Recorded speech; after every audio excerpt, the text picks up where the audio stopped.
Bienvenidos a la Noche Infinita. Antes de comenzar, cuéntanos en los comentarios desde dónde nos escuchas y qué temáticas te gustaría que exploremos en el futuro. Leemos cada mensaje con atención y siempre tomamos en cuenta sus sugerencias para los próximos relatos. Sin nada más que decir, comencemos. Trabajo de chofer desde hace más de 15 años. He manejado de todo, desde camionetas para empresas hasta tráileres de doble remolque. He cruzado media república llevando mercancía y me he dormido más veces de las que me gusta admitir frente a un volante. Pero lo que viví en esa carretera del norte, en ese viaje maldito desde Monterrey hasta la frontera, es algo que aún me cuesta contar sin que me suden las manos.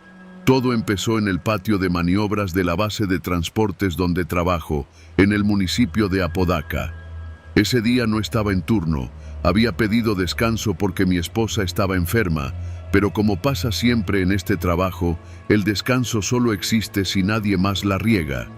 A eso de las 8 de la noche me llamó el patrón. Rafael, un tipo seco, de esos que se sienten capataces aunque solo estén detrás de un escritorio con aire acondicionado. Oye, Toño, ¿puedes venir? Es urgente. Estoy con mi esposa, patrón. Le dije que hoy no podía. Hubo una pausa.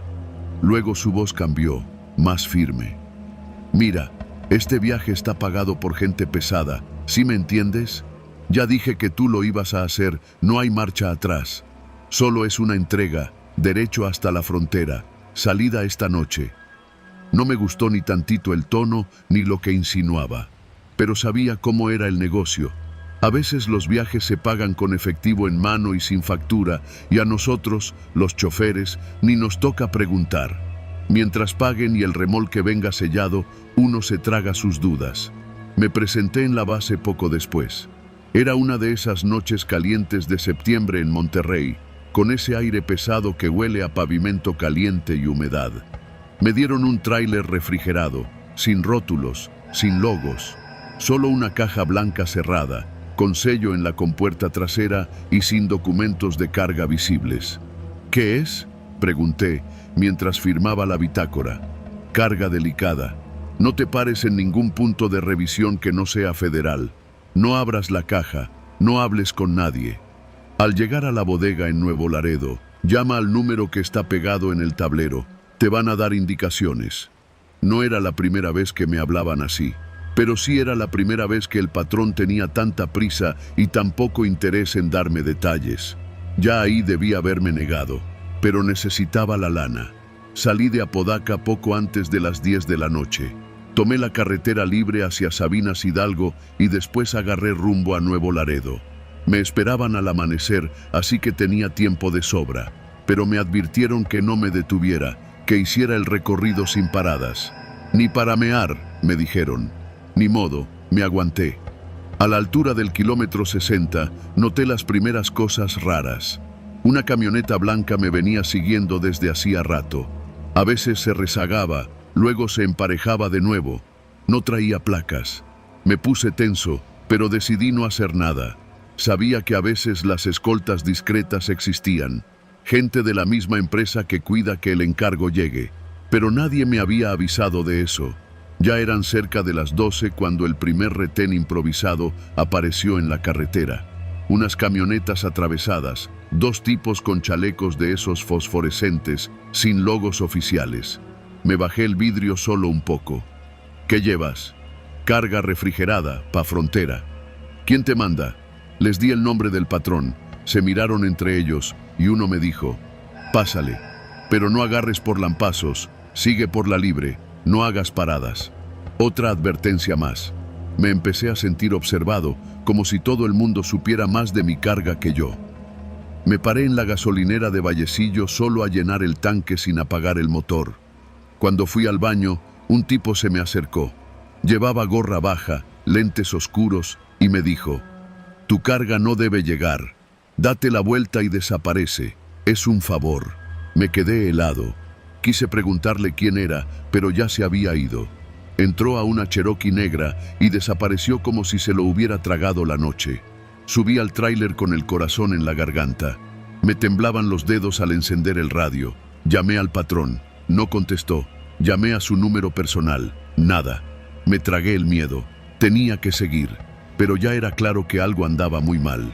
Pasando el retén militar de Colombia, la camioneta blanca que me seguía aceleró y se me emparejó. Un tipo asomó la cabeza y me gritó algo que no entendí. Luego sacó un arma y apuntó. Me orillé con rapidez, frenando en seco sobre la grava. El corazón se me quería salir. Bajé con las manos en alto. «Traes algo que no es tuyo», me gritó el mismo tipo que había estado en la gasolinera. «Dinos quién te lo dio». «No sé qué es. Solo me dijeron que lo entregara». Nos revisaron el tráiler por fuera. El tipo sacó su celular, hizo una llamada corta y luego se me acercó de nuevo. «Esto no es entre tú y yo. Tú nomás manejas. Pero el patrón, ese sí se metió en broncas. Vete, da la vuelta y di que no pudiste pasar. Es lo mejor que puedes hacer». Los vi subirse a la camioneta y desaparecer otra vez.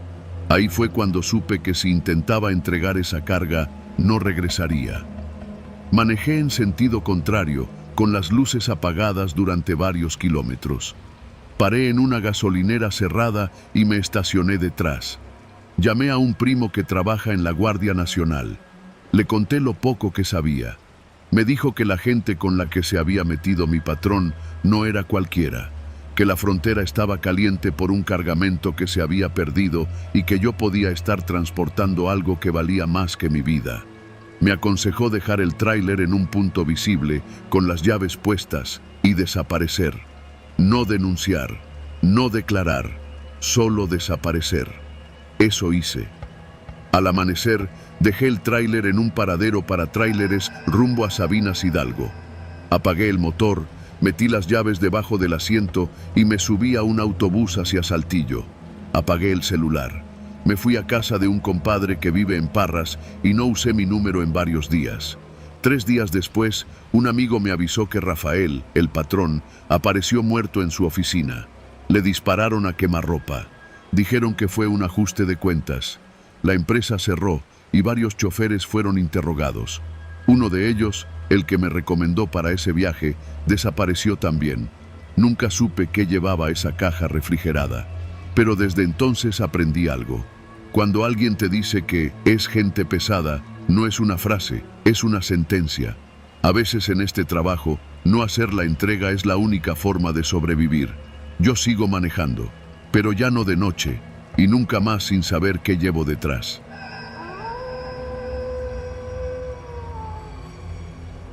La mayoría de los que manejamos tráiler creemos que ya lo vimos todo. Asaltos, accidentes, retenes falsos, carreteras sin alma viva por horas. Nada nos sorprende, o al menos eso pensaba yo, hasta que empecé a notar algo que nadie debería pasar por alto.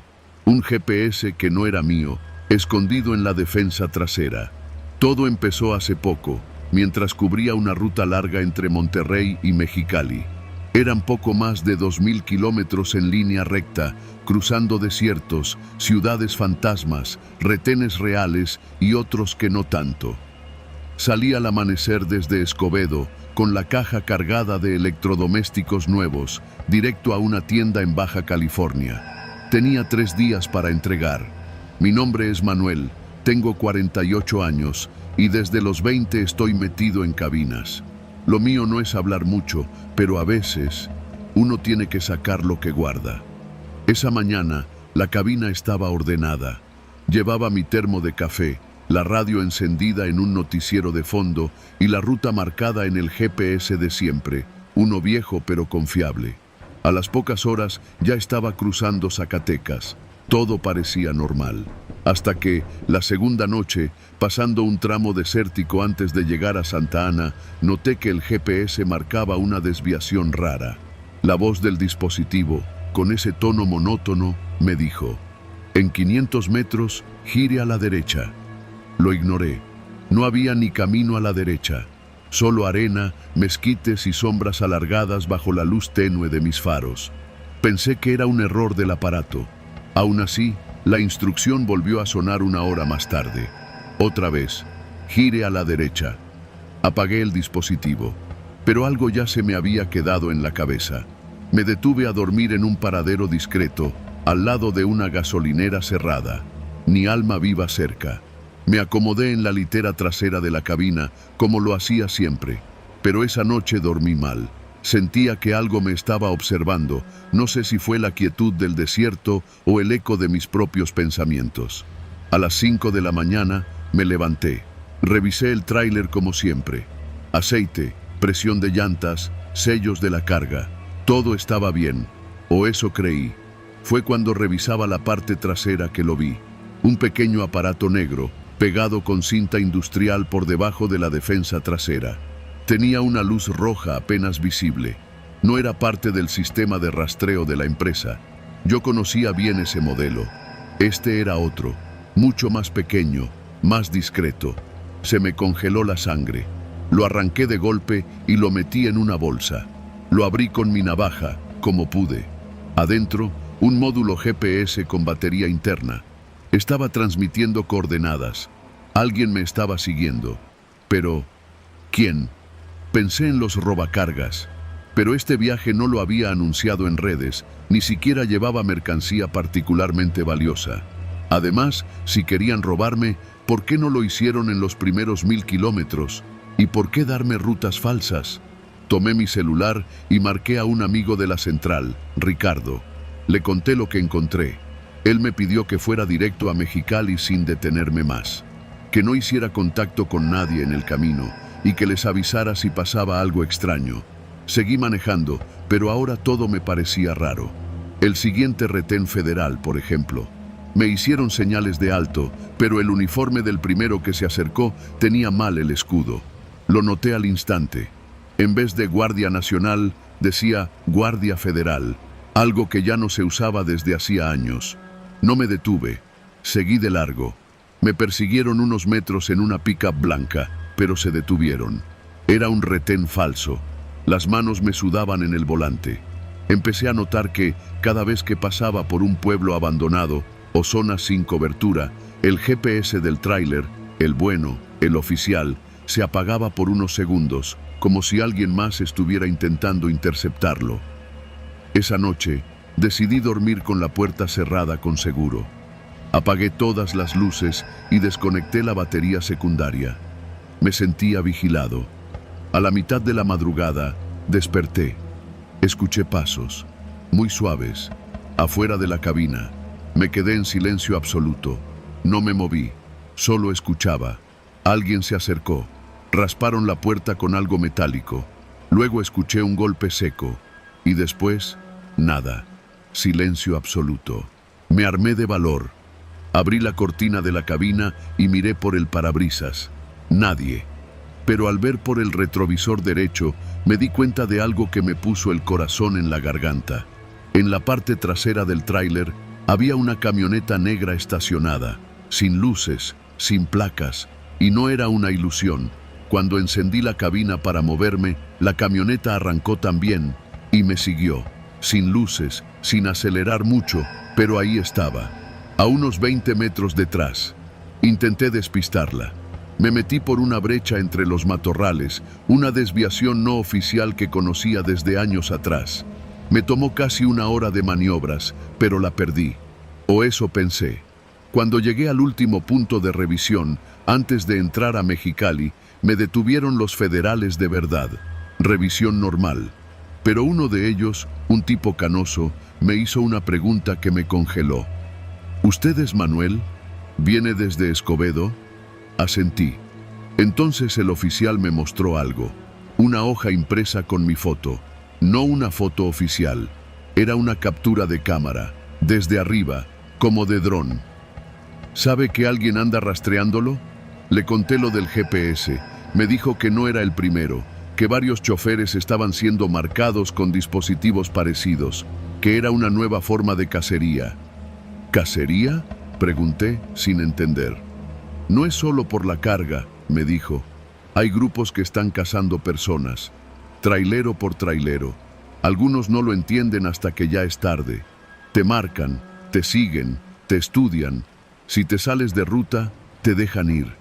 Pero si tomas el camino que quieren, nunca llegas. Le mostré el GPS que arranqué. Lo miró y dijo que era como los otros. todos sin marca, todos rastreando en una frecuencia específica. Me acompañaron hasta la bodega final, entregué la mercancía, todo sin novedad. Cuando por fin me detuve a descansar en el hotel, en Mexicali, me tomé una cerveza y miré la defensa trasera de mi tráiler por última vez desde el reflejo del vidrio. Había un segundo GPS, otro, completamente nuevo, como si me estuvieran diciendo, esto no ha terminado. Regresé en avión, dejé el tráiler allá, lo reporté a la empresa, nadie dijo nada, pero me cambiaron de unidad. Desde entonces, reviso cada centímetro del tráiler antes de cada viaje, cada tornillo, cada esquina. Ya no duermo en la cabina, ya no tomo rutas largas sin escolta y sobre todo, ya no confío en lo que veo por el retrovisor, porque a veces lo que hay atrás no son solo luces, sino los ojos de alguien que nunca te deja de seguir.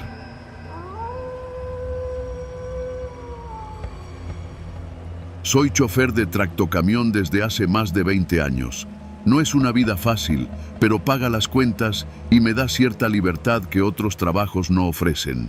Llevo cargas pesadas entre estados, a veces cruzando hasta la frontera con Estados Unidos. Me acostumbré a los caminos largos, a dormir en el camarote del camión y a comer en fondas olvidadas por Dios. Conocí historias en cada parada, pero nunca pensé que una terminaría siendo la mía.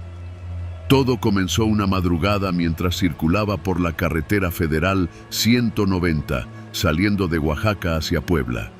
Había cargado bloques de concreto en San Bartolo, Coyotepec, y mi destino final era una obra en San Martín, Texmelucan. Una ruta común, aunque pesada. Llevaba el tiempo justo, así que decidí manejar de noche para evitar tráfico y adelantar el trayecto. Eran alrededor de las 3 de la mañana cuando sonó el celular. Era raro. Nadie me llama a esas horas. El número era desconocido. Dudé, pero contesté. Bueno, no hubo presentación, ni ruido de fondo. Solo una voz grave, seca, sin emoción. Estaciónate a la derecha. Ahora, no apagues el motor. Espera instrucciones. Pensé que era una broma, o un intento de asalto. Pero algo en la voz me heló. No era una amenaza directa, pero tampoco sonaba como alguien jugando. Me asomé al retrovisor. Nada, solo carretera vacía y monte cerrado. ¿Quién habla?, pregunté. No hubo respuesta, solo el clic de la llamada terminada. Me quedé inmóvil, con las manos tensas sobre el volante. Pensé en seguir manejando, ignorarlo, pero algo, no sé cómo explicarlo, algo me hizo reducir la velocidad y orillarme junto a una pequeña entrada de terracería. No era una parada oficial, pero tenía espacio suficiente para estacionar el camión sin bloquear la vía. Puse las intermitentes. El motor seguía encendido, como me lo indicaron. Afuera, el campo era oscuro y húmedo. La neblina empezaba a bajar desde los cerros y solo se escuchaban grillos, lejos. Esperé unos 5 minutos. Nada. Empecé a creer que había sido una broma pesada, hasta que el celular volvió a sonar. No te muevas. Baja del camión. No cuelgues. Camina hacia la terracería. Lleva el celular contigo. La voz era la misma. Esta vez, sin posibilidad de duda. Me revolvía el estómago obedecer, pero algo en mi instinto me decía que si me negaba, terminaría peor. Bajé del camión con el celular pegado a la oreja, sin linterna, sin defensas. La voz me guiaba paso a paso. Sigue caminando, 10 metros más. Detente, espera. Y así lo hice. La terracería era un camino angosto entre matorrales. Después de caminar unos 15 o 20 metros, la señal del celular empezó a cortarse. Un pitido interrumpió la llamada. Quise volver, pero en ese momento escuché un motor detrás de mí. Me giré y vi luces. Un auto negro, sin placas, sin faros encendidos más que la luz tenue del tablero, se acercó desde la misma carretera por donde yo había venido. Se detuvo junto a mi camión. De inmediato, 2 hombres bajaron. No llevaban uniforme, pero sí radios en la cintura. El tipo que manejaba se quedó dentro. El otro abrió la puerta del tráiler y empezó a revisar la carga. Me agaché entre los matorrales. No me habían visto. Está completo, dijo uno de ellos. Entonces bájate todo, rápido. Tienes 15 minutos, ordenó el otro. Mi corazón martillaba. Estaban robando la carga, bloques de concreto, material que solo puedes vender si estás dentro del negocio. Esto no era un robo cualquiera, era algo organizado. Sabían qué llevaba, a dónde iba y que estaría solo en este tramo. Pensé en salir corriendo, pero no tenía hacia dónde. No había señal en el teléfono, tampoco quería que vieran mi rostro. Me arrastré unos metros más lejos hasta que encontré un pequeño claro cubierto por ramas. Me metí ahí, temblando. El frío de la madrugada me calaba hasta los huesos, pero no podía moverme. Escuché ruidos metálicos, golpes sordos. Estaban bajando los bloques con ayuda de una grúa portátil que habían traído en el coche. ¿Quién demonios roba bloques de concreto a las 3 de la mañana? Pasaron casi 20 minutos. Después, silencio. Desde mi escondite, vi cómo se marchaban. Primero el coche, luego una camioneta que apareció de la nada, donde seguramente cargaron todo. Mi tráiler quedó ahí, con la caja vacía y las puertas abiertas. Cuando todo pareció calmarse, salí. Caminé hacia el camión con las piernas temblorosas. Revisé el interior. Estaba vacío, igual que mi cabeza. No sabía si ir a la policía, si hacer una llamada o simplemente echarme a llorar. Pero aún no terminaba. Me subí al camión, respirando profundo. Quise encender el GPS para registrar el sitio exacto del robo. Pero cuando revisé la tablet, ya no estaba conectada. Apagada, sin acceso a nada. Busqué el celular. Tenía señal. Intenté marcar al supervisor de la empresa. No contestó. Luego llamé a mi esposa. Nada. Entonces llegó un mensaje. Gracias por cooperar. No hables. Regresa a casa. El pago será puntual. No venía con número. Solo aparecía desconocido. Ahí supe que estaba metido en algo más grande. No era un robo. Era un desvío de mercancía. Y me habían utilizado como títere. Mi mente se llenó de imágenes. El supervisor que insistió en que tomara esa ruta, el retraso intencional en cargar la mercancía, el silencio administrativo. Arranqué el camión, vacío, con el alma igual de hueca que la caja. Al llegar a la central, nadie me dijo nada. Ningún reclamo, ningún comentario. Al contrario, el contador me entregó el sobre con mi pago, como si nada hubiera pasado. Intenté denunciarlo en la fiscalía. No me tomaron en serio. Cuando les mostré el número de llamada, me dijeron que era imposible rastrear algo así, que no podían hacer nada sin pruebas. Los días siguientes empecé a notar cosas raras. Un coche me seguía a veces, siempre a distancia. Mis vecinos decían que había tipos extraños preguntando por mí. Un viernes por la tarde, mi hija de 12 años recibió una llamada donde alguien, sin decir nombre, le preguntó si yo seguía trabajando en la carretera. Esa noche lloré como nunca antes. No volví a salir a ruta. Pedí mi baja. Me fui a vivir a otro estado. Cambié número, carro, rutina, pero nunca dejo el celular en silencio, porque sé que en algún momento esa voz podría volver a llamarme. Y esta vez, no sé si solo querrán los bloques.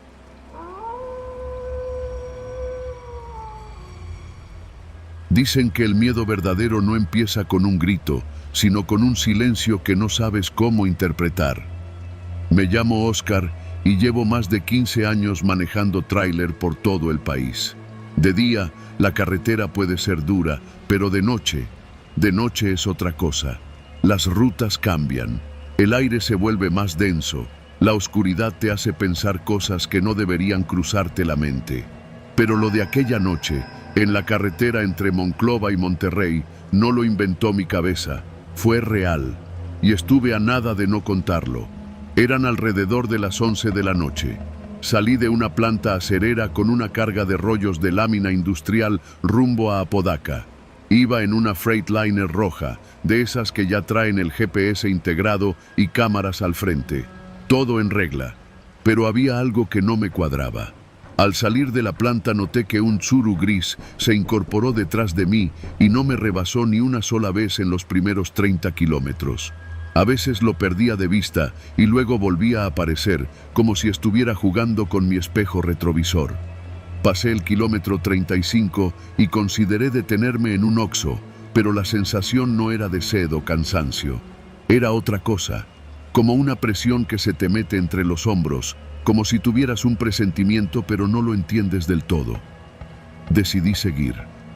A esa hora, la carretera estaba vacía, ni un alma, solo luces lejanas, postes intermitentes y el rugido constante del motor. Tenía el radio apagado, pero el celular conectado por si entraba alguna llamada de la central. Fue entonces, justo al pasar el kilómetro 39, cuando todo cambió. El ruido empezó con un leve golpeteo. Pensé que era una piedrita atorada en una llanta. En menos de 3 segundos, el sonido se volvió un golpeteo brutal, metálico, seco. El volante jaló hacia la derecha con fuerza y el tráiler empezó a vibrar como si le hubieran soltado un enjambre dentro. Reventón. Intenté mantener el control del volante. Frené con cuidado, evitando pisar en seco. Logré orillarme, saliéndome medio metro del asfalto. Ya sabía lo que era una llanta reventada, pero esto era otra cosa. Bajé con el chaleco, encendí las luces de emergencia y fui directo a revisar. 3 llantas reventadas. No una, 3. Las delanteras del lado del conductor y una del remolque trasero. Lo que vi me heló. En la cuneta, tirada como si fuera una trampa de caza, estaba una cadena gruesa con clavos soldados, clavos de acero, no improvisados. Eran como de obra industrial, cortados y soldados con precisión. Una trampa hecha para partir llantas, no para espantar animales. El Tsuru gris pasó lentamente a mi lado. No traía placas delanteras. Al pasar, bajó la velocidad. No vi los rostros, pero sé que me estaban mirando. El coche desapareció unos segundos más adelante, como si se lo hubiera tragado el camino. Subí al tráiler y aseguré las puertas. Lo primero que hice fue marcar al 911. La señal iba y venía, pero logré reportar el incidente. Me dijeron que iban a enviar una patrulla desde Castaños, que probablemente tardaría unos 40 minutos. Mientras esperaba, revisé las cámaras del tráiler. Nada útil, solo el destello de las luces del Tsuru pasando por el costado. Apagué todas las luces del interior y me senté en el asiento del copiloto con una linterna en la mano y el celular pegado al pecho. Lo que no me esperaba era que, a los 15 minutos, alguien tocara la puerta del tráiler.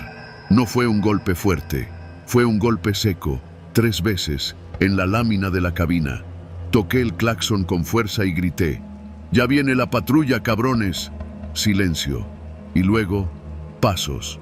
Alguien caminaba alrededor del tráiler.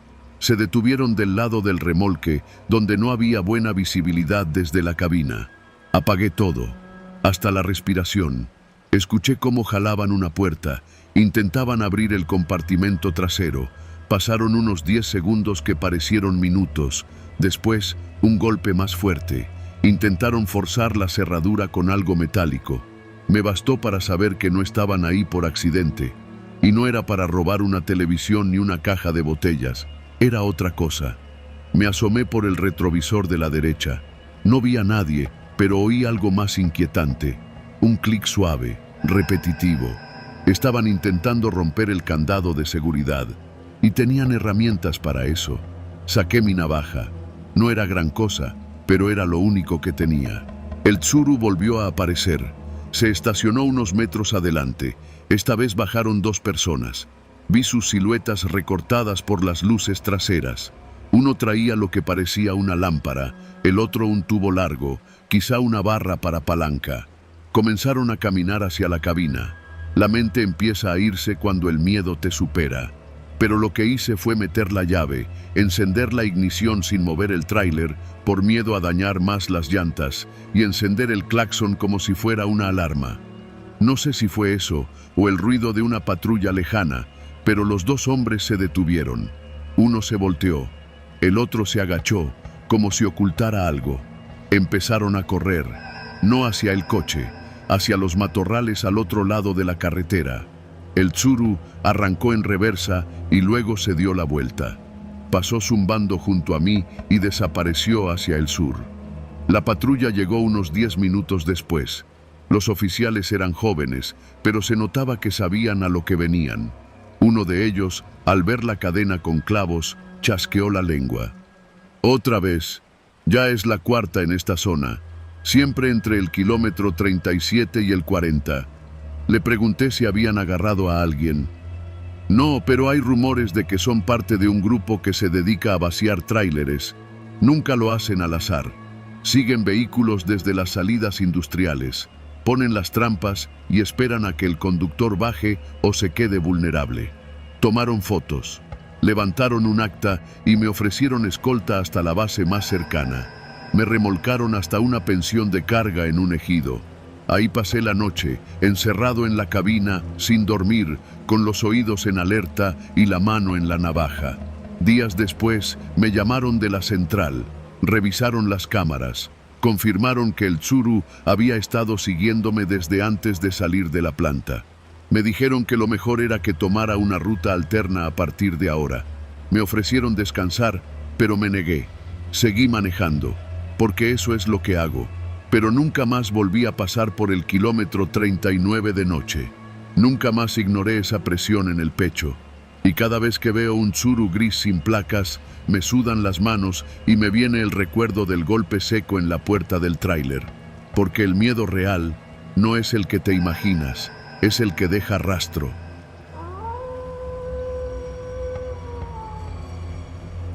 Soy chofer de tráiler desde hace casi 2 décadas. Mi nombre es Armando, aunque en la carretera casi nadie usa nombres. Todos somos compa, jefe o camión rojo. La mayoría del tiempo transporto carga pesada entre Monterrey y el sur de Veracruz, rutas largas, calurosas, peligrosas, pero bien pagadas. Si no fuera por mi familia, hace años que habría dejado esta vida. Pero no te voy a mentir, hay algo en la carretera, en ese rugir del motor a medianoche que se te mete en la piel. A veces pienso que me acostumbré tanto al riesgo que sin él ya no sabría respirar. Esto que te voy a contar pasó hace casi 1 año y todavía me cuesta dormir tranquilo desde entonces. Era viernes por la noche. Llevaba más de 12 horas manejando.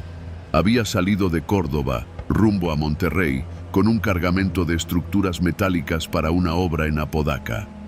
Me quedaban otras 5 o 6 horas de camino, pero el cansancio ya me tenía viendo doble. Decidí buscar una gasolinera para recargar diésel y de paso echarme 1 hora de descanso. Pasando San Luis Potosí, a la altura de una desviación hacia una ranchería llamada El Carrizo, vi una estación de servicio vieja, sin marcas conocidas, de esas que parecen olvidadas por el tiempo. Tenía 3 bombas y un Oxxo apagado al fondo. Me llamó la atención que, a diferencia de otras veces que llegas y no hay ni un alma, ahí estaban varios despachadores afuera, como si me estuvieran esperando. Me sonrieron desde lejos y uno levantó la mano para indicarme dónde estacionarme. Me pareció raro, pero no tenía mucha energía para cuestionarlo. Estacioné el tráiler junto a la bomba y bajé. ¿Qué onda, jefe? ¿Le llenamos el tanque?, dijo un tipo moreno, delgado, con la gorra empapada de sudor. Sí, por favor, el lado izquierdo. Vengo pesado, le respondí, estirando las piernas. Mientras otro abría el tapón del tanque, me acerqué al pequeño baño en la esquina. De camino, noté que los demás despachadores no se movían de su sitio. Todos me miraban. No de forma amenazante, pero con esa clase de atención que uno nota cuando hay algo fuera de lo normal. Sus sonrisas eran demasiado amplias y hablaban en susurros entre ellos, pero no reían. Después de hacer mis necesidades, regresé al tráiler. El marcador ya iba en más de 120 litros. ¿Desde dónde viene, jefe?, me preguntó el mismo tipo. Córdoba. Vengo con estructuras, ya no más me falta entregar en Apodaca. Noche larga todavía, ¿no? ¿No quiere descansar un rato aquí? Tenemos un cuarto atrás del Oxxo, está fresco. Puro camionero duerme ahí. Nah, gracias, me echo un ratito aquí en la cabina y con eso. Ándele pues, pero no se tarde mucho, ya va a empezar la hora pesada. ¿La hora pesada? Sí, ya ve, cuando empiezan los accidentes. Muchos no lo aguantan y se quedan. Me sonrió otra vez. pero esta vez no hubo simpatía en esa sonrisa. Fue como si me hubiera dado una advertencia disfrazada de chiste. Me encogí de hombros, saqué mi cartera y le pagué. Cuando me dio el cambio, noté que su mano temblaba.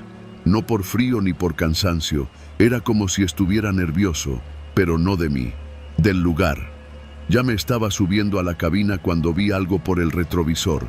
Uno de los despachadores traía un palo, una especie de garrote improvisado. Otro, el más joven, tenía un tubo de acero. No hacían nada todavía, solo estaban parados, como si esperaran una señal. Sentí que el estómago se me revolvía. No era paranoia. Lo he visto antes: asaltos a mano armada, halcones en gasolineras, robos en retenes falsos, pero nunca algo como esto. ¿Por qué sonreían? ¿Por qué no se movían? ¿Por qué ahora me rodeaban? Di marcha atrás lentamente. Los espejos laterales me mostraban cómo dos más salían de un pequeño cuarto lateral, también armados. No era un asalto al vuelo, esto estaba planeado. Entonces lo supe. Estaban cazando camioneros. No por dinero, no por los vehículos, ni siquiera por la carga. Lo hacían por otra razón, por una que prefería no conocer. Apreté el acelerador sin más, girando el volante en seco. El tráiler chirrió y saltó sobre el tope. La llanta trasera reventó contra un bordillo, pero logré salir. Sentí golpes en la parte trasera, como si le hubieran pegado con algo, pero no me detuve. Miré una última vez por el espejo. Uno de los tipos corría detrás del tráiler, sonriendo, con un tubo en la mano. No grité, no lloré, solo manejé. No paré hasta llegar a la siguiente estación de la guía Pemex, una franquicia con cámaras y vigilancia. Ahí sí bajé, temblando como nunca en mi vida. Le conté al vigilante lo que me pasó. Me miró como si ya hubiera escuchado algo parecido. ¿Dónde fue eso?, preguntó. Una estación en una ranchería, El Carrizo, pasando San Luis. Ajá, ya varios nos han contado de esa. La reportamos hace como 3 meses, pero no hay registro oficial de esa gasolinera. No aparece en los mapas. Nada, ni nombre tiene. Solo está ahí, a pie de carretera. Me mostró en su celular. La zona que yo describía parecía como terreno baldío, sin construcciones, sin estaciones. No puede ser. Yo estuve ahí. Yo le creo, compa, me dijo el vigilante, encendiendo un cigarro. Pero si quiere un consejo, no cuente esto así como así. A veces es mejor dejar que ciertas cosas se queden donde las viste, porque hay cosas que no buscan que las entiendas, solo que no regreses. Dormí en ese lugar esa noche, pero no descansé. Días después, volví a pasar por el tramo, de día. No encontré la gasolinera, no había nada, solo un terreno con restos de cemento, como si alguna vez hubiera habido algo ahí. Hace mucho. No volví a contar esta historia, hasta ahora. Pero si manejas de noche entre San Luis y Monterrey y ves una estación solitaria, con despachadores sonrientes y un Oxxo apagado al fondo, no te detengas. No importa cuánto diésel te falte, porque esas sonrisas no son para darte la bienvenida, son para verte correr.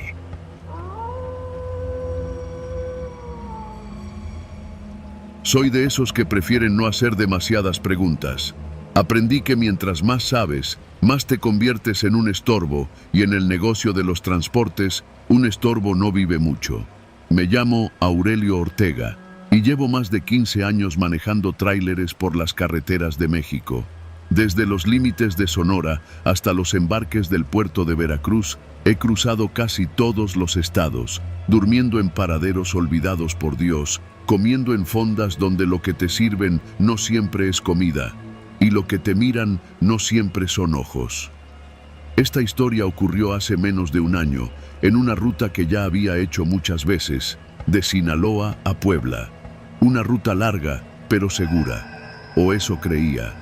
Todo empezó cuando mi patrón, don Chucho, me ofreció un viaje especial.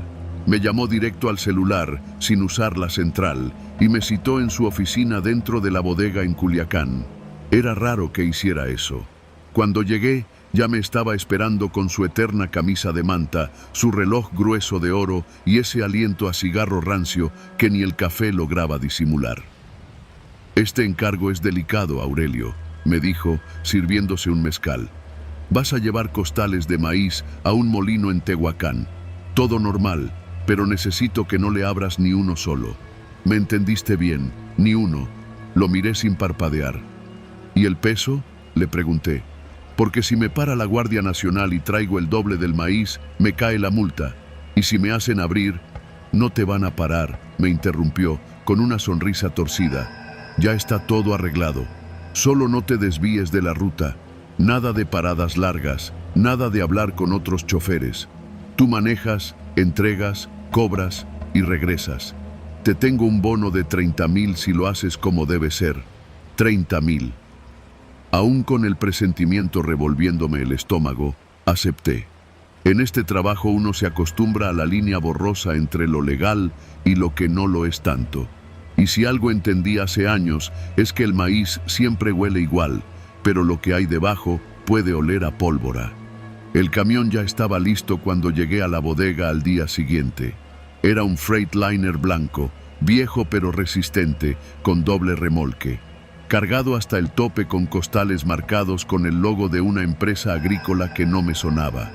Llevaba mi termo con café, mis tortas de frijol y la pistola debajo del asiento, como siempre. Pasé la caseta de cobro de la cruz y tomé la libre, bordeando el espinazo del diablo.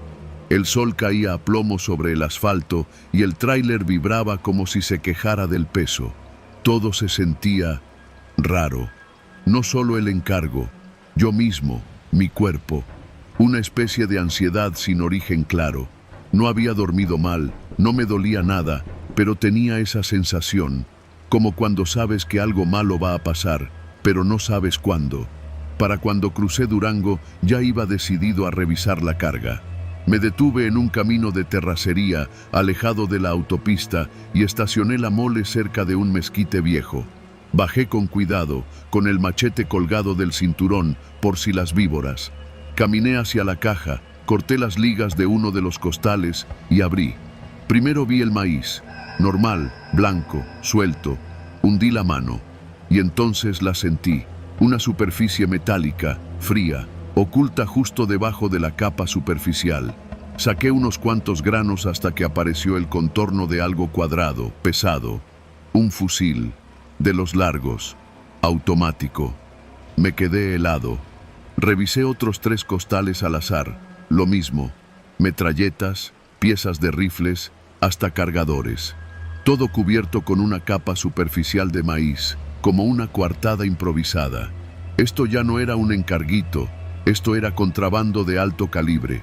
Pensé en echarme para atrás, en regresar a Culiacán y mandarlos al diablo, pero no podía. No después de haber abierto los costales. Ya sabía demasiado. Volví a la cabina y seguí manejando. Ahora con el corazón latiéndome como tambor. Cada caseta era una amenaza. Cada patrulla a lo lejos me parecía una emboscada. No podía dejar de mirar los espejos. En la madrugada, cuando llegué a Zacatecas, me detuve a dormir en un paradero, pero no concilié el sueño. Soñaba con hombres armados rodeando mi tráiler, gritando que sabían lo que traía. En San Luis Potosí, todo se empezó a torcer. Un sedán gris con vidrios polarizados comenzó a seguirme a una distancia constante. No hacía maniobras raras, ni trataba de alcanzarme. Pero no se despegaba, kilómetro tras kilómetro. Cuando me detuve a echar diésel, el coche se estacionó en la orilla de la carretera, sin bajarse. Sentí que alguien había hablado con alguien, que sabían que me había detenido, que sospechaban que sabía. Seguí avanzando sin decir una palabra, ni siquiera al patrón. Para entonces ya había decidido que no iba a entregar esa carga. No podía dormir tranquilo sabiendo que esas armas iban a terminar en manos que matan por encargo. Así que tracé un nuevo plan. Me desvié rumbo a una comandancia rural que conocía, cerca de Tepeaca. Tenía un amigo que trabajaba ahí, un agente de esos que todavía creen en algo, pero nunca llegué. A la altura de Acatzingo, una camioneta negra me cerró el paso.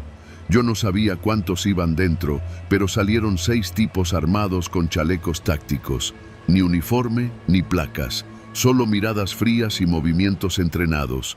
Uno de ellos subió al estribo de mi lado. «Bájate, trailero, ya supimos que te pusiste curioso». No dije nada. Solo bajé las manos despacio. No te vamos a hacer nada mientras no hagas algo estúpido, continuó. Vas a seguir el camino como estaba pactado. Entregas en el molino y olvidas lo que viste. Me bajaron del camión, me revisaron, se llevaron mi pistola, mi celular, mis papeles. Dejaron solo las llaves y una hoja doblada con una dirección escrita a mano. Y ni se te ocurra ir a la policía. Hay ojos en todos lados, ¿me entendiste? Asentí. Volví al camión, pero ya no era dueño de mis decisiones. La entrega fue en un molino abandonado a las afueras de Tehuacán. Un tipo me esperaba con una báscula falsa y un grupo de hombres que descargaron todo en silencio. Nadie hablaba, nadie miraba. Cuando terminaron, me dieron un sobre con la paga y se largaron. Me quedé solo, al lado del tráiler vacío, con el sonido de las aves de rapiña volando en círculo sobre el techo oxidado del molino. Volví por otra ruta, evitando casetas, tomando caminos secundarios. No dormí ni un minuto. Cuando llegué a Culiacán, don Chucho me recibió con la misma sonrisa y el mismo cigarro. Buen trabajo, Aurelio. Sabía que podía confiar en ti. Solo le extendí las llaves del tráiler, tomé el sobre y salí. No volví a trabajar con él. Cambié de empresa, de número, hasta de ciudad. Ahora ando en rutas cortas por Jalisco, llevando cerveza, pañales, lo que sea. Cosas que no matan. A veces me preguntan por qué dejé las rutas largas. Les digo que me cansé, que ya no es lo mismo, que los caminos están muy peligrosos, pero la verdad la tengo guardada como un secreto clavado en los huesos. Porque ese día, cuando abrí los costales, no solo encontré armas, también encontré el límite de lo que estaba dispuesto a tolerar. Y créeme, no es el maíz lo que pesa en la conciencia.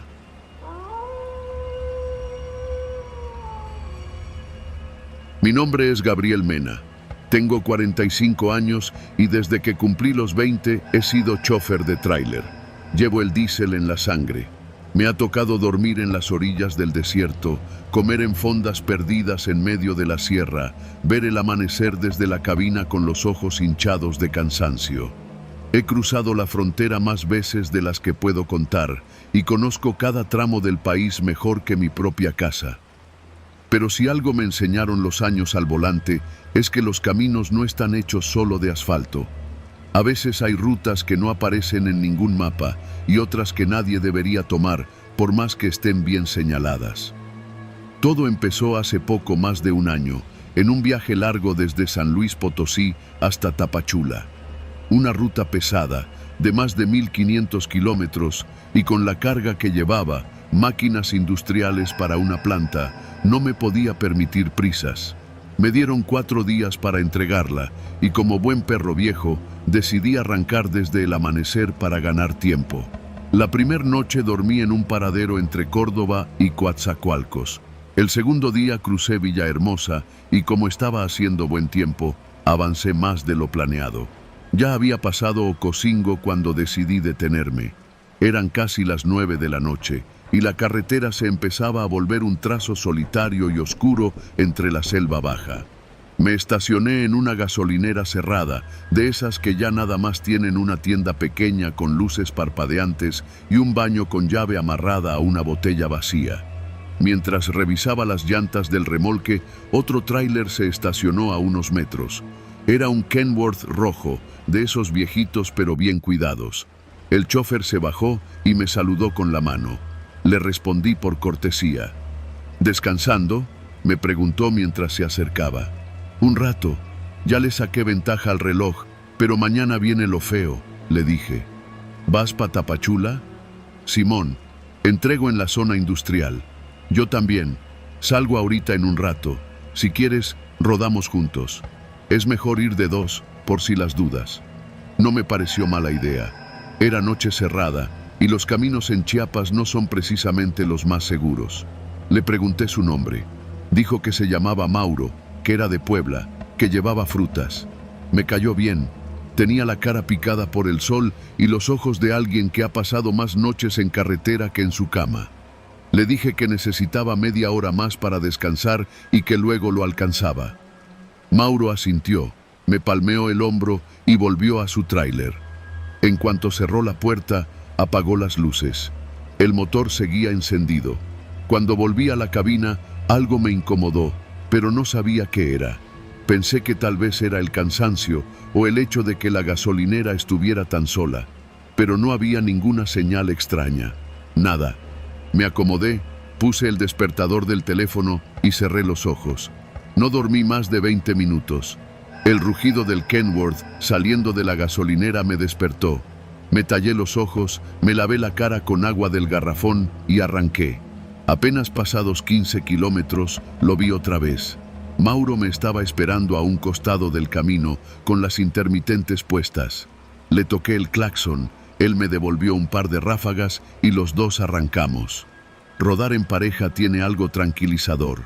Uno siente que, si algo sale mal, no va a estar solo. Durante casi una hora nos mantuvimos en buena comunicación por radio.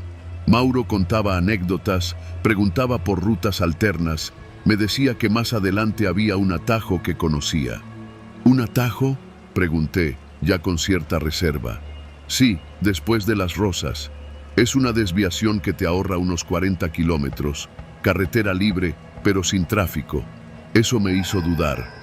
Yo había pasado por ahí varias veces y jamás había escuchado de una desviación que ahorrara tanto. ¿Está asfaltada? Sí, no muy ancha, pero bien cuidada. Yo la tomé hace unos meses. Si quieres, le damos. En mi mente se encendieron algunas alarmas, pero había algo en su tono que me tranquilizaba, como si ya lo conociera. Accedí. Seguimos rodando unos kilómetros más hasta que él puso la direccional hacia la izquierda. El camino era una carretera secundaria, apenas iluminada por nuestros faros. No había señalamientos visibles, ni ningún letrero que indicara una vía hacia Tapachula. ¿Seguro que por aquí? Confía, viejo, tú nomás sígueme. Y lo seguí. Avanzamos quizá unos 30 minutos. La señal del celular se perdió por completo. La vegetación se volvió más densa y el camino más estrecho. Ya no era asfalto, sino una mezcla de grava y tierra compactada. El único sonido era el motor y los grillos reventando en la noche. Y entonces, sin aviso, Mauro se detuvo. Frenó en seco, a la mitad de la nada. ¿Qué pasó?, le pregunté por radio. Silencio. Toqué el claxon. Nada. Apagué el motor y bajé. Caminé hacia su tráiler. La cabina estaba vacía. La puerta del lado del conductor estaba abierta y no había nadie. Ahí fue cuando sentí algo que no había sentido en mis 25 años de carretera. Miedo puro.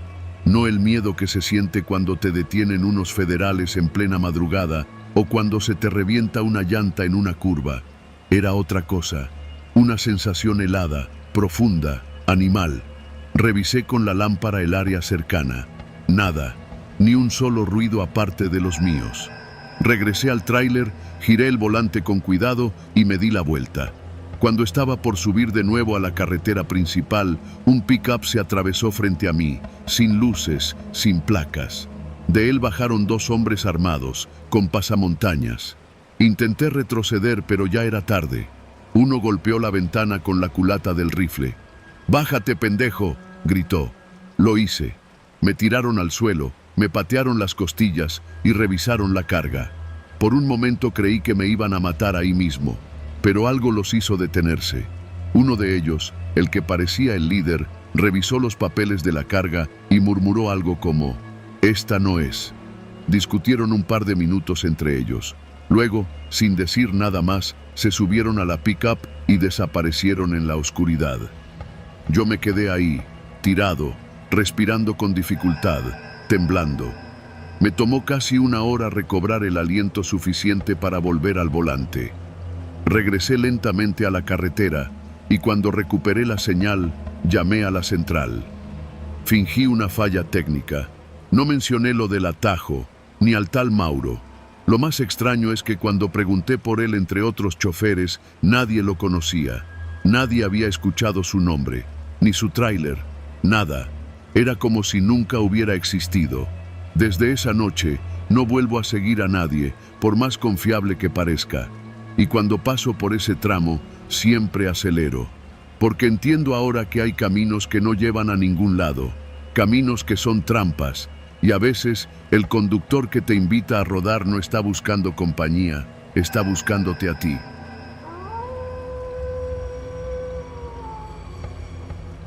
Yo no buscaba problemas, solo horas de carretera, silencio en la cabina y un buen cheque a fin de mes. Durante más de 20 años he sido trailero, jalando carga de todo tipo, desde alimentos refrigerados hasta materiales de construcción.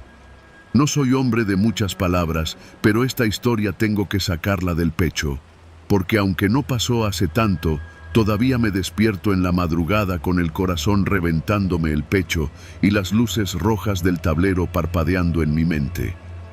Todo comenzó en julio, cuando me asignaron una ruta nueva. Saldría desde Tultitlán, en el Estado de México, con rumbo a Reynosa, Tamaulipas. Casi 1000 kilómetros de pura recta, de casetas, calor seco y paraderos a medio iluminar. La carga era papel higiénico, palets completos con envoltura de plástico que ni chance de ver el producto daba. Nada especial. La salida fue tranquila. Llevaba mi termo con café cargado y una hielera con sándwiches que preparó mi esposa. El tráiler traía buen balance, los frenos recién ajustados y la radio funcionaba bien. El único detalle raro fue que el supervisor me entregó los papeles en una carpeta negra con una sonrisa más nerviosa que amable. Solo haz la ruta como está. Vas a parar en 3 puntos marcados. No entregues nada ahí, nomás haz la parada, te van a dar algo. Tú lo recibes y sigues tu camino. Ya sabes, hay clientes que mueven cosas de esa forma, confidencial. Lo dijo bajito, casi como si se sintiera sucio diciéndolo. No pregunté más. Uno aprende que en este trabajo a veces es mejor no saber. Y no era la primera vez que hacía una ruta con paradas técnicas. La primera parada estaba en un paradero de El Bajío, a un lado de una gasolinera abandonada. Llegué de noche. Había un tráiler estacionado, sin luces, y un hombre con chamarra negra parado junto a una pick-up sin placas. Se acercó caminando tranquilo, sin apurarse. «¿Carlos, no?», me preguntó, como si ya supiera todo. Asentí con la cabeza y bajé la ventana. Me entregó un sobre manila, grueso, cerrado con cinta. No dijo nada más. Solo me hizo una seña con la cabeza y se alejó. Yo lo metí al compartimento de la puerta, prendí el motor y seguí. Pensé que era una entrega discreta de papelería o documentos sensibles. No quise abrirlo. La segunda parada fue en San Luis Potosí, frente a un motel de paso con luces rojas medio fundidas. El lugar apestaba a orines y a desesperación. Eran casi las 2 de la madrugada. El aire se sentía espeso. Un muchacho joven, con gorra y sin decir palabra, me entregó otro sobre igual al anterior. Lo mismo. Lo guardé sin verlo. Arranqué y continué la ruta. No podía quitarme la sensación de que estaba transportando algo que no debía. Llegué a la tercera parada a las 7 de la mañana siguiente, en un punto aislado antes de llegar a Linares, Nuevo León. El sol ya pegaba fuerte y había un tipo esperándome en una moto, sin casco, sin mochila, sin prisa. Me dio el tercer sobre, igual al anterior, pero este, por alguna razón, pesaba más. Lo noté en cuanto lo agarré. Era demasiado para ser solo papeles. Ahí fue cuando la curiosidad me ganó.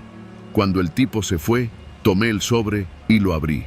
El papel que lo cubría no tenía nada escrito, pero adentro había fajos de billetes. Billetes nuevos, de 500. Me quedé frío. Conté rápido, por puro impulso. Eran más de 50,000 pesos. En ese sobre. Los otros 2 probablemente contenían lo mismo. No supe qué hacer. Estaba a medio camino de la frontera, cargando papel higiénico y ahora, al parecer, también dinero que no era mío. Recordé lo que dijo el supervisor. Tú lo recibes y sigues tu camino. El resto del viaje lo hice con un nudo en la garganta. Paranoia pura. Cada patrulla, cada retén, cada coche que se me emparejaba me parecía sospechoso. Llegué al destino oficial en Reynosa, un centro de distribución grande, con vigilancia privada. Entregué la carga, firmaron los papeles y nadie mencionó los sobres. Regresé a casa sin tocar el dinero. Lo guardé en un cajón del closet sin decirle a mi esposa. Tenía miedo, ¿Y si era de narcos? ¿Y si estaban probándome? ¿Y si me estaban usando? Una semana después, el supervisor me buscó. Me esperaba en el patio de la empresa, fumando nervioso. ¿Todo bien en la ruta? Sí, todo normal. Perfecto, me respondió sin mirarme. Viene otra ruta similar, mismas paradas, mismo protocolo. Asentí sin decir nada, pero algo en su tono me hizo sentir que no era una petición, era una orden. Volví a hacer el viaje, mismo trayecto, misma rutina. Esta vez, sin dudarlo, abrí los sobres al momento. Dinero, más dinero, pero también en uno de ellos venía una foto. Una Polaroid mal impresa, descolorida. Era yo, estacionado en una gasolinera, tomada desde un coche.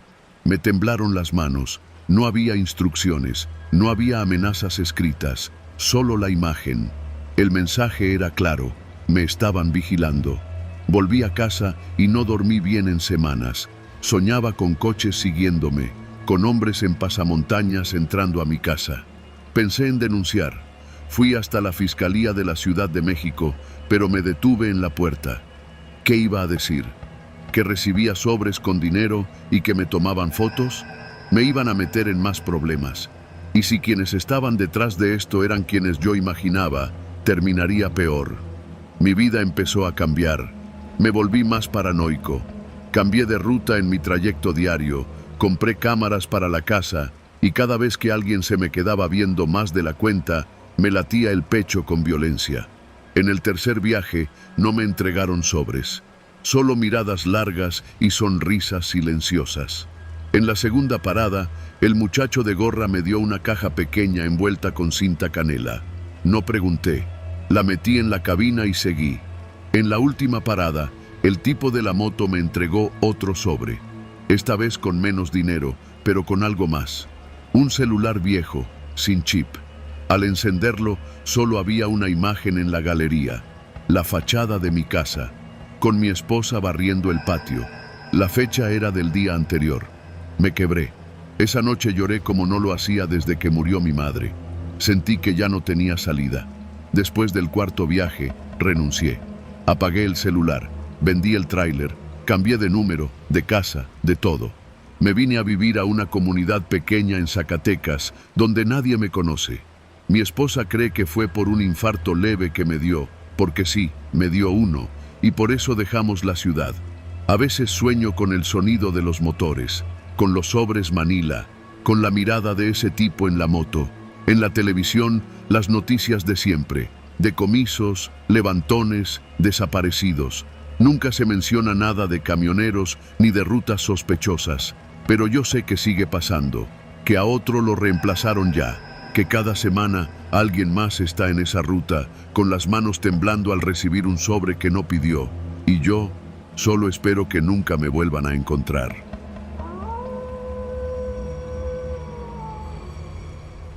Yo no nací camionero. La vida me fue llevando por ese camino, como a muchos. Me llamo Eduardo y llevo más de 15 años al volante, rodando por todo México. De Tijuana a Tapachula, pasando por rancherías, ciudades, zonas industriales y caminos que ni en los mapas aparecen. Trabajo para una empresa mediana de transporte que opera desde Monterrey. Nada fuera de lo normal. Nos pagan puntual, nos dan seguro, nos hacen antidoping cada que pueden y cambian las rutas cuando les da la gana. Como esa vez que todo se fue al carajo. Era jueves.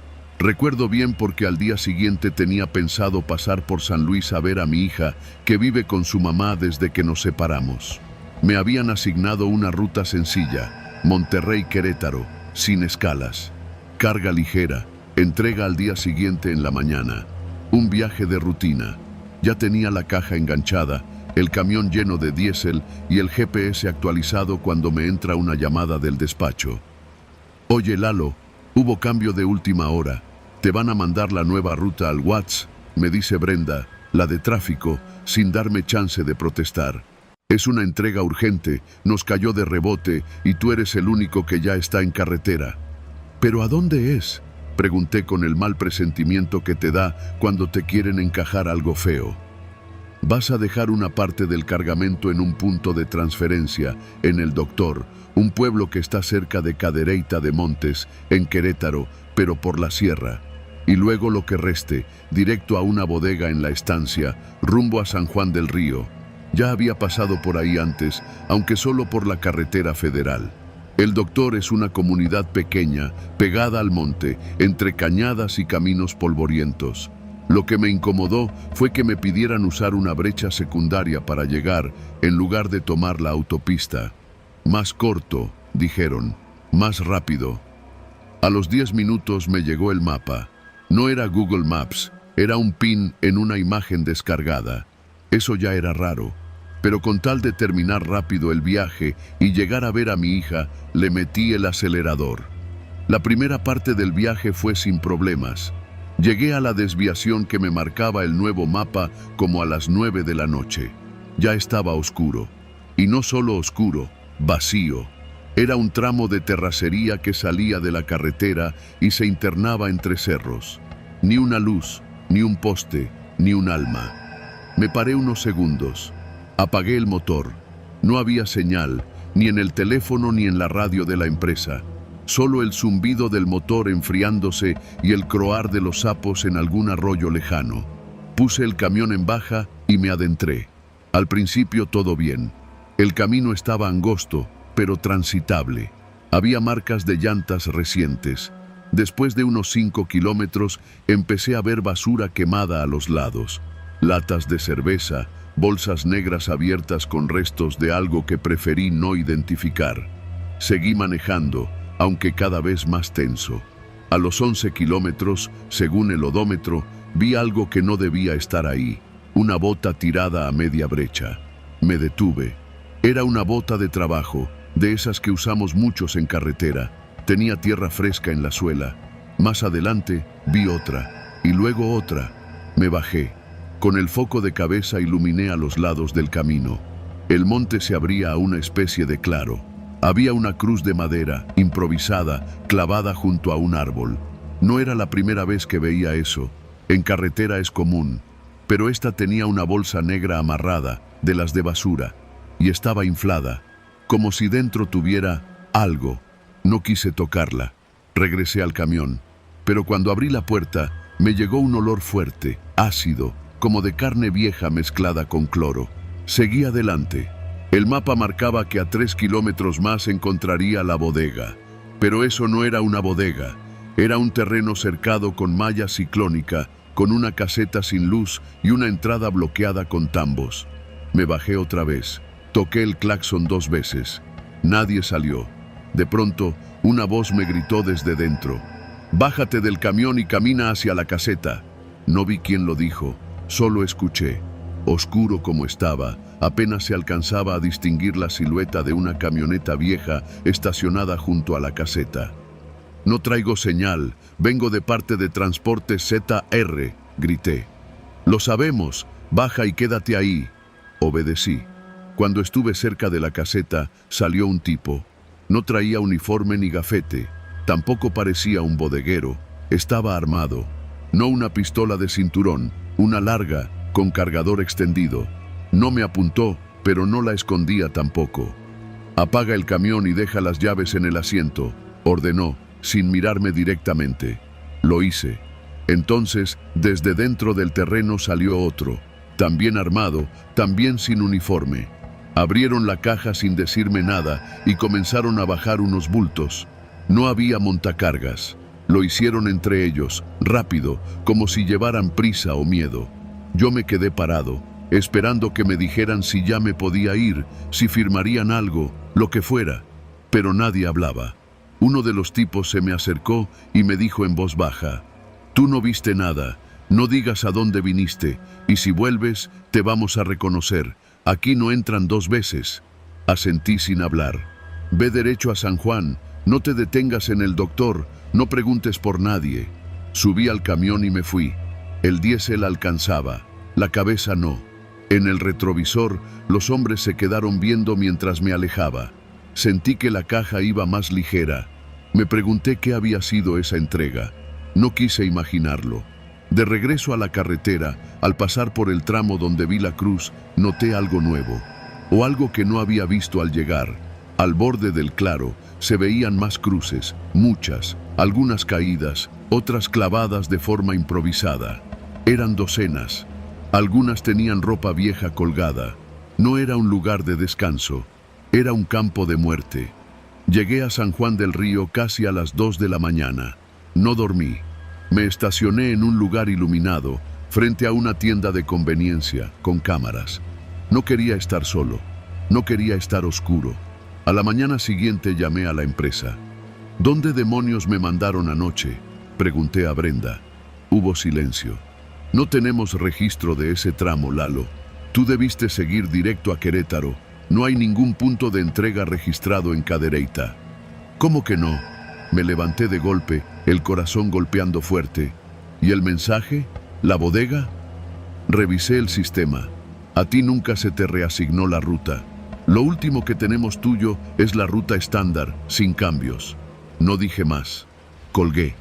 Lo que sea que pasó esa noche quedó fuera del sistema. Nadie me firmó una entrega. Nadie sabe que estuve ahí. La ruta desapareció. Solo quedó en mi cabeza y en los kilómetros marcados por el odómetro.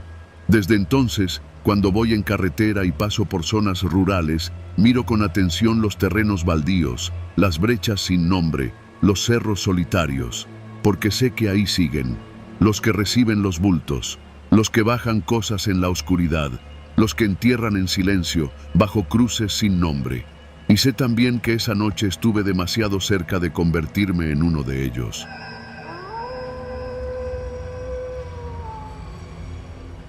Llevaba ya más de 20 años en el volante, recorriendo de punta a punta este país, desde Lázaro Cárdenas hasta Reynosa. Las carreteras mexicanas no me eran ajenas. Sabía distinguir con los ojos cerrados el pavimento recién asfaltado del que crujía con cada llanta. Por eso, cuando pasó lo de aquella noche, supe que no era producto del cansancio ni de la paranoia. Fue real. Lo vi, lo viví, y todavía, cuando cierro los ojos, puedo escuchar el rechinido de los neumáticos en la grava seca. Aquel turno me tocó cargar en Querétaro y llevar el doble remolque hasta Monterrey. Era una entrega urgente, autopartes que debían llegar a primera hora.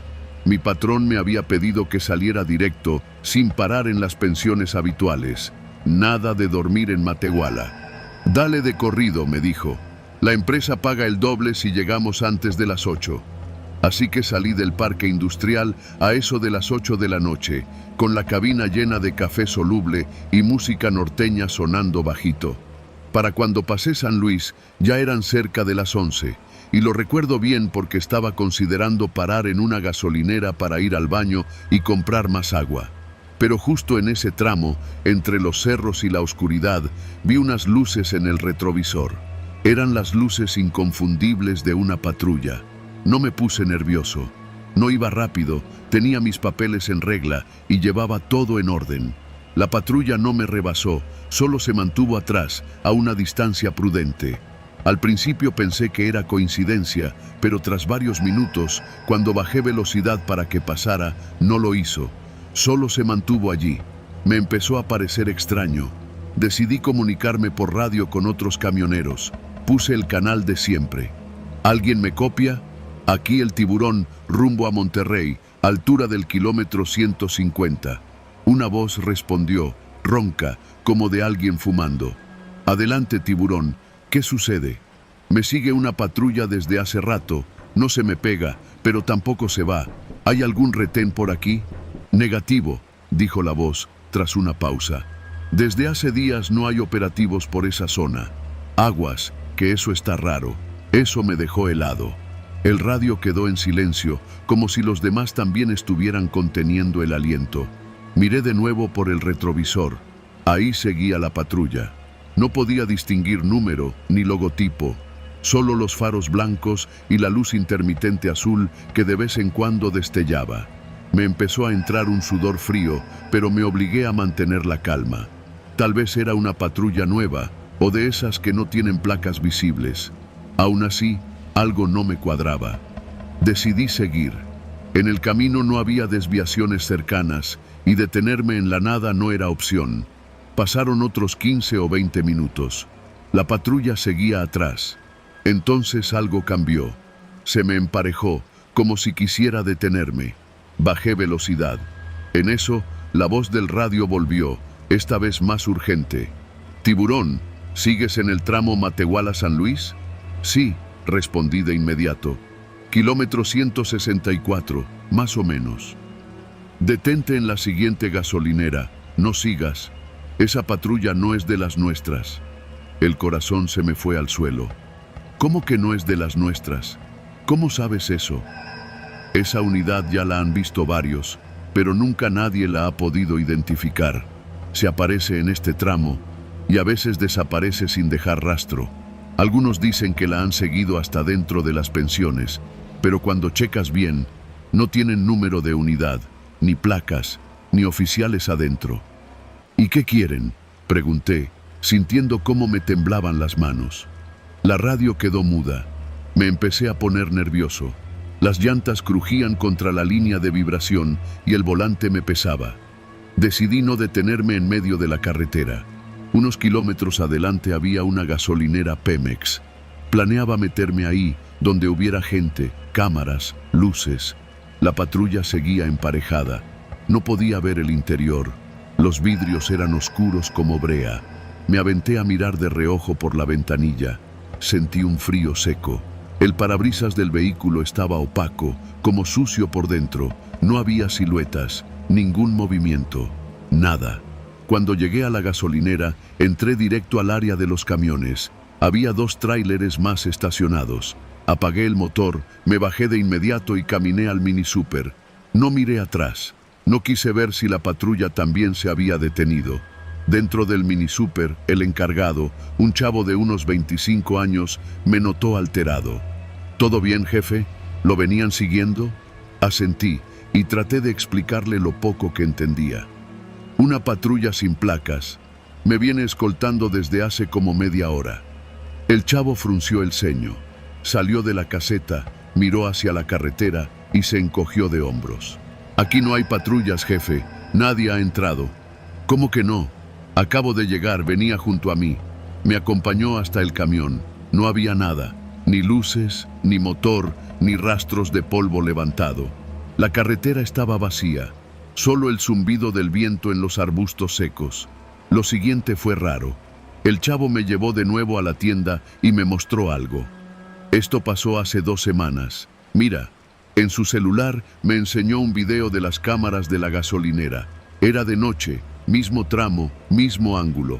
Se veía un tráiler entrando rápido, casi derrapando, y detrás de él una patrulla, igual que la que me había seguido.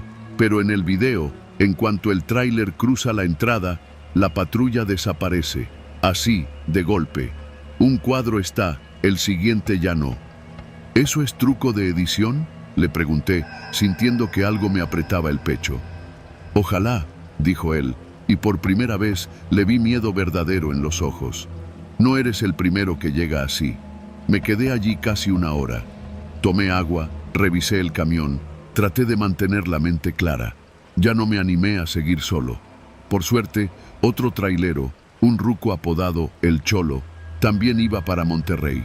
Le conté lo que me pasó y aceptó que fuéramos en caravana. Salimos juntos, cada quien con su camión, pero a pocos metros uno del otro. El resto del camino no vimos nada, ni luces, ni patrullas, ni fantasmas. Llegamos al amanecer y entregué la carga como estaba previsto, pero desde entonces no cruzo ese tramo solo, nunca. Si no hay otro camión con quien emparejarme, prefiero dormir en el parador de Matehuala. La paga doble no vale el riesgo, porque allá, en ese tramo maldito, entre los cerros secos y los postes sin luz, hay algo que no pertenece a este mundo. Una patrulla sin destino, sin conductor, sin nombre. Y lo peor de todo es que actúa como si sí lo fuera.